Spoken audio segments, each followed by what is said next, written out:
Good evening students. आज हम electromagnetic induction का नेक्स्ट पार्ट ले रहे हैं, दैट इज़ म्यूचुअल इंडक्टेंस। इससे पहले प्रीवियस वीडियो में हमने क्या डिस्कस किया था, that is self inductance. Self inductance में मैंने क्या बताया था कि उसमें हमारे पास एक ही कॉइल थी, वही सेम कॉइल आपकी एक्ट हो रही थी as a primary as well as secondary coil. और उसमें होता क्या था कि हमने उस कॉइल को कनेक्ट किया हुआ था एक सेल से एंड एक की से।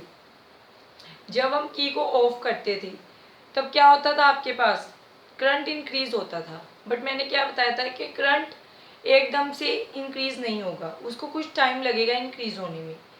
इसका मीनिंग क्या है, करंट इंक्रीज क्यों होगा, क्योंकि उसमें क्या है, मैग्नेटिक फील्ड लाइंस है। मीन्स हमारे पास जो मैग्नेटिक फील्ड लाइंस है उनकी जो वैल्यू है वो हमारे पास इंक्रीज और डिक्रीज होगी, जिसके अकॉर्डिंग हमारे पास क्या होगा, करंट इंक्रीज होगा। अगर मैग्नेटिक फील्ड लाइंस आपकी चेंज हो रही है, उससे क्या होता था, हमारे पास फ्लक्स आता था। फ्लक्स आने से आपके पास क्या होगा कि ईएमएफ इंड्यूस होगा। ईएमएफ इंड्यूस होने से हमारे पास क्या होता है, करंट इंड्यूस होता है। क्लियर है। सिमिलरली अगर आपके पास सेल्फ इंडक्टेंस आपको क्लियर है, तभी आपको ये आज का टॉपिक समझ आएगा, that is mutual inductance. There is a little difference between both of this topics. बिल्कुल छोटा सा एक ही डिफरेंस है, इसकी डेफिनेशन मैं आपको बाद में बताती हूँ। पहले हम इसका एक्सपेरिमेंट समझते हैं, हाउ इट हैपन।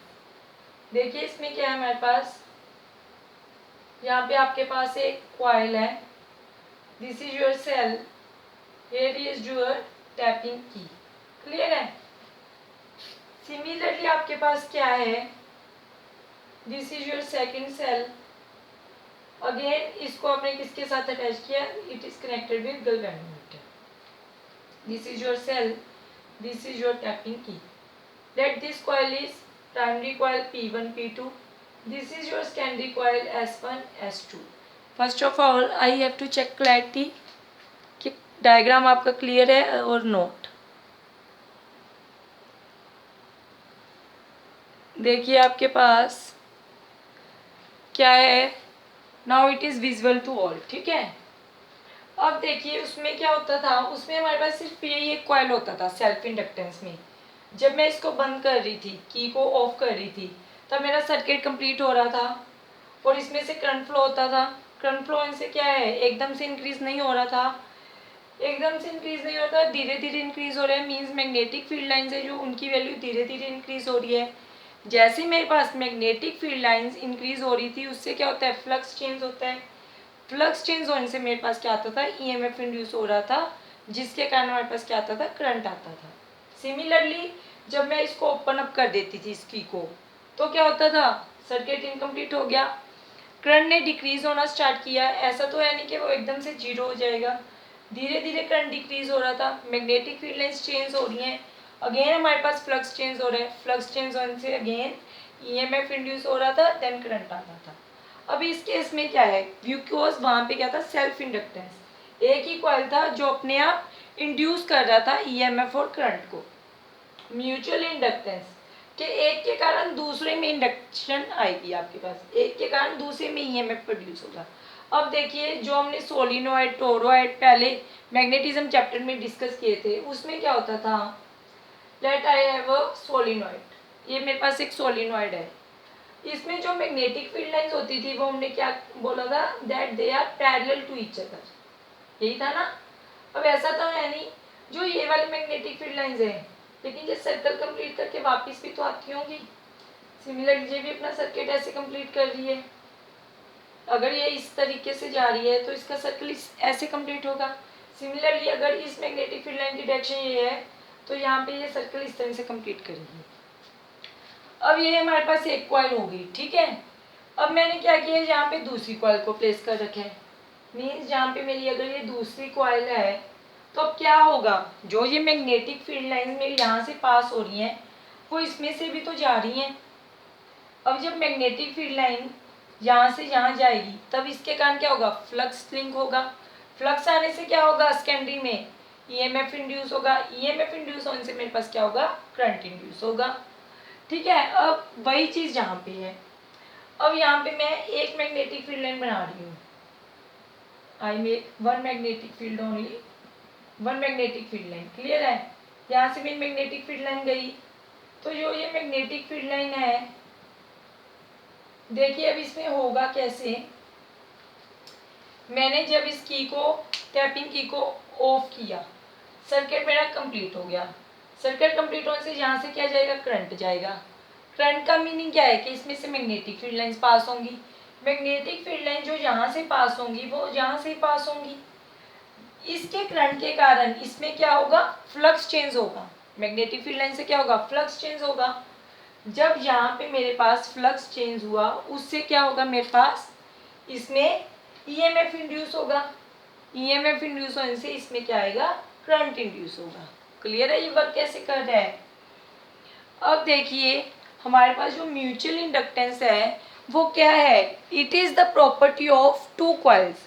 ये क्या है, ये हमारी प्रॉपर्टी है टू कॉइल्स की, बाय वर्च्यू ऑफ विच, जिसमें क्या होता है, current flows in the primary coil. इसमें क्या होगा, current flows in the primary coil so that EMF is induced in the secondary coil. जब यहाँ पे करंट फ्लो करेगा प्राइमरी कॉइल में, उसके कारण क्या होगा हमारे पास, हेंस जब यहाँ से करंट फ्लो किया उसके कारण क्या हुआ, hence due to change in flux in secondary EMF is induced in the secondary coil due to which current is induced in secondary coil. दोबारा देखिए क्या है, मतलब म्यूचुअल इंडक्टेंस क्या है, प्रॉपर्टी है दो कॉइल्स की, it is a property of two coils. क्या हो रहा है, by virtue of which current flows in the primary coil, जिसके कारण करंट फ्लो करेगा प्राइमरी कॉइल से। जब करंट फ्लो हुआ प्राइमरी से, उसके कारण क्या होगा, सेकेंडरी में क्या आएगा हमारे पास, ईएमएफ इंड्यूस होगा, due to which change in flux in the secondary coil.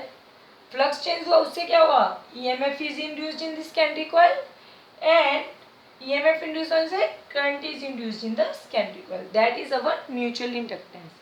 अब म्यूचुअल इंडक्टेंस क्लियर हो गया। अब देखिए नेक्स्ट इसमें क्या है, इसकी डेफिनेशन लिखूं मैं आपके लिए। चलो मैं डेफिनेशन लिख देती हूँ इसकी, म्यूचुअल इंडक्टेंस की। It is the property of two coils by virtue of which current flows in the primary coil and hence change in coil and hence change in flux in secondary coil and current is induced in the secondary coil which is known as mutual inductance। Clear है? इसकी definition क्या है आपके पास। अब हमने क्या करना है, इसका कोफिशिएंट फाइंड आउट करना है। कोफिशिएंट फाइंड आउट करना है किसका, हमने म्यूचुअल इंडक्टेंस का। नेक्स्ट अब क्या है, coefficient of mutual inductance. Next हम ले रहे हैं that is coefficient of mutual inductance.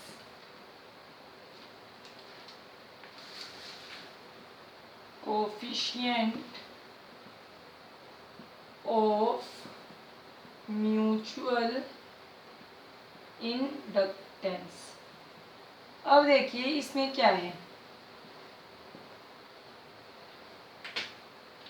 अब जब हमने सेल्फ इंडक्टेंस पढ़ा था वहां पे क्या था, कॉइल मेरे पास एक थी, उस एक कॉइल से, ये एक कॉइल थी ना मेरे पास, उस एक कॉइल में क्या होता था कि जैसे ही उसमें हमारे पास इसको ऑफ करते थे, ऑफ करने से क्या होता था, इसमें से करंट फ्लो हो रहा था।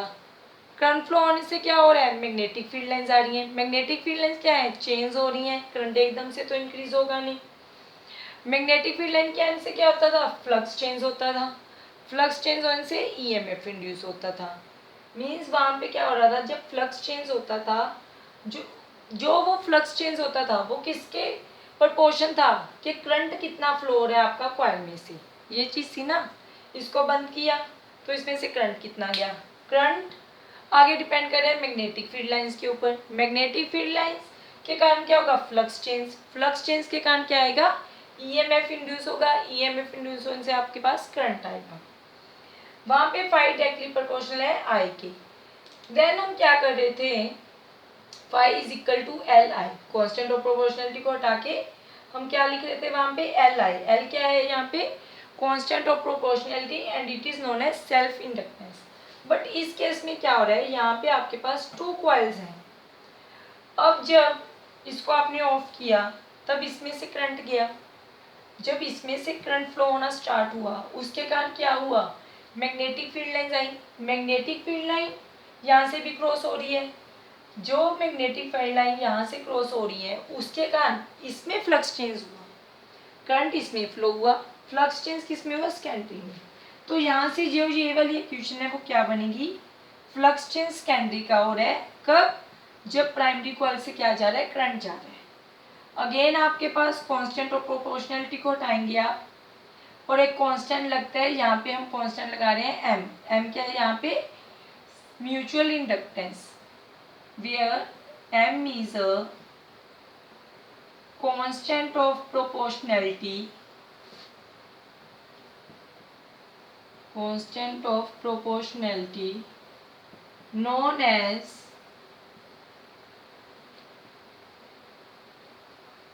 Mutual inductance. क्लियर है, इसी को हमने क्या बोला है, म्यूचुअल इंडक्टेंस। अब फैराडे लॉ के अकॉर्डिंग क्या था हमारे पास, कि जो भी हमारे पास ईएमएफ इंड्यूस्ड होता है वो डायरेक्टली प्रोपोर्शनल किसकी है, rate of change of flux की। According to Faraday's law, Faraday's second law के अकॉर्डिंग क्या था हमारे पास जो भी ईएमएफ इंड्यूस हो रही है, ईएमएफ इंड्यूस, अब फ्लक्स इसका चेंज हुआ है तो ईएमएफ इंड्यूस सेकंड में होगा। EMF induced is directly proportional to the rate of change of flux. Then हमने क्या किया था, कांस्टेंट ऑफ प्रोपोर्शनलिटी को हटा के minus d phi upon d t. Negative sign क्यों लगाया यहाँ पे, लेंजिस लॉ के कारण। लेंजिस लॉ क्या कह रहा है कि हमारे पास जो फ्लक्स लिंक है वो पोज कर रहा है इसको। क्लियर है, तो E2 is equal to minus d phi upon d t. E2 is equal to phi two, यहाँ पे फ्लक्स चेंज जब हो रहा है सेकंड में, सेकंड के फ्लक्स चेंज के कारण ईएमएफ इंड्यूस हो रहा है सेकंड में, यहाँ पे फ्लक्स चेंज सेकंड का माइनस फाई टू की वैल्यू पुट कर दो फ्रॉम वन वी गेट क्या आएगा यहाँ पे, minus d upon d t M I one. Clear है, नेक्स्ट क्या करोगे आप, क्लैरिटी है क्या, विजिबल है सारा, ओके। नेक्स्ट हम क्या करेंगे, अब देखिए m क्या है, m तो एक कांस्टेंट है, तो m क्या आ जाएगा हमारा, बाहर आ जाएगा। यहाँ पे क्या आएगा नेक्स्ट स्टेप में, E2 is equal to minus M bar d upon d t I one. Clear है, E2 is equal to minus M d I one upon d t. या फिर हमें क्या निकालना है, m निकालना था mutual inductance, E2 upon d I one upon d t, negative sign इधर आ जाएगा, is equal to m। This is a formula for coefficient of mutual inductance. Clear है आपके पास कि m आपका क्या आ गया, this is your value of m। Next आता है आपके पास SI यूनिट। SI यूनिट इसके बेटा सेम है, that is SI unit is henry. Second इसके क्या हो जाएंगे, और वेबर पर एम्पियर। क्लियर है, इसको भी आप सेम ड्राइव करोगे जैसे हमने सेल्फ इंडक्टेंस के केस में किए थे। 2 यूनिट है इसके, first is henry, second is weber per ampere. अब देखिए म्यूचुअल इंडक्टेंस को आप डिफाइन कैसे करेंगे, how we define mutual inductance. Mutual inductance is defined as, क्या डिफाइन कर रहे हैं ये, E2 क्या है यहाँ पे हमारे पास, EMF induced in the secondary coil. Mutual inductance is defined as EMF induced in secondary coil provided rate of change of flux, rate of change of current in primary coil। देखो E2 क्या है मेरे पास, EMF कितनी आ रही है जो secondary में, I1 क्या है, रेट ऑफ चेंज ऑफ किसका है, करंट का, किसमें, प्राइमरी कॉइल में। तो आप म्यूचुअल इंडक्टेंस को क्या बोलेंगे, mutual inductance is defined as, ये क्या है हमारे पास, EMF induced in secondary coil provided, क्या प्रोवाइड कर रहे हैं वो, rate of change of current in primary coil. दूसरा हम इसको 1 हेनरी भी ले सकते हैं, इसकी यूनिट क्या है, हेनरी। तो M को हम 1 हेनरी लिख सकते हैं। 1 हेनरी ये कब होगा, 1 हेनरी इज इक्वल टू, जब हमारे पास EMF कितना होगा इसका 1 वोल्ट अपॉन में rate of change of current कितना आएगा 1 एम्पियर पर सेकंड। क्लियर है। तो यहाँ से हम 1 हेनरी को भी डिफाइन कर सकते हैं।